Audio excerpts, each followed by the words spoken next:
Hi everyone. In this video, I'd like to share the power of Mote when using Google Forms.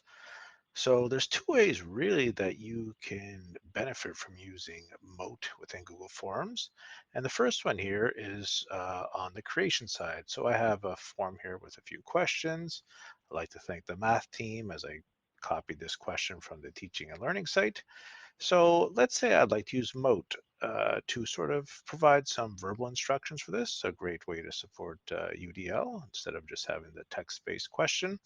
So you see, as long as I'm logged into Mote in my Chrome browser, I can have the option to record here. So maybe for this one, I'm just going to simply read this question. So there's the text-based version of the question and also my verbal way of asking the question. So I will click on Mote here. Would you rather put $3 in the bank and have it triple each week for 4 weeks, or put $4 in the bank and have it quadruple each week for 3 weeks? Please explain your answer. So when I hit done, you'll notice I get a little sort of like a URL here on underneath my question. So if I were to actually share this or assign this Google form to my students, just to show you how it looks, if they're logged into the Chrome extension themselves, they will see the question here. They could play it back and listen to my audio cues, and then they could reply to it. So that's how it would look on the student side of it if they are logged in.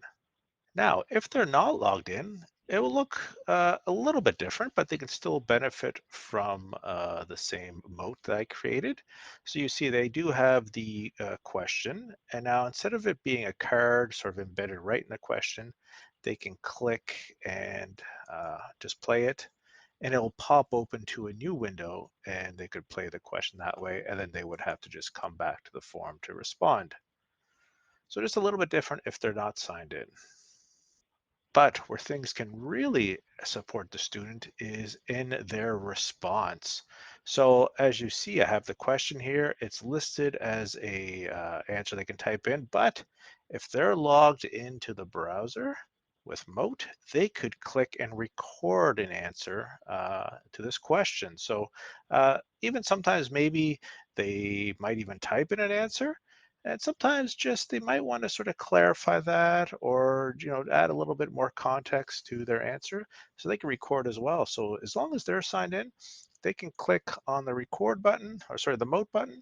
They can record an answer, hit done, and it'll pop in as a response into the question that I asked.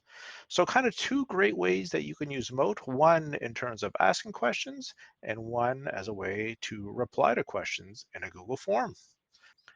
So I hope you enjoyed learning about how to use Mote with Google Forms, and stay tuned for more videos about using Mote.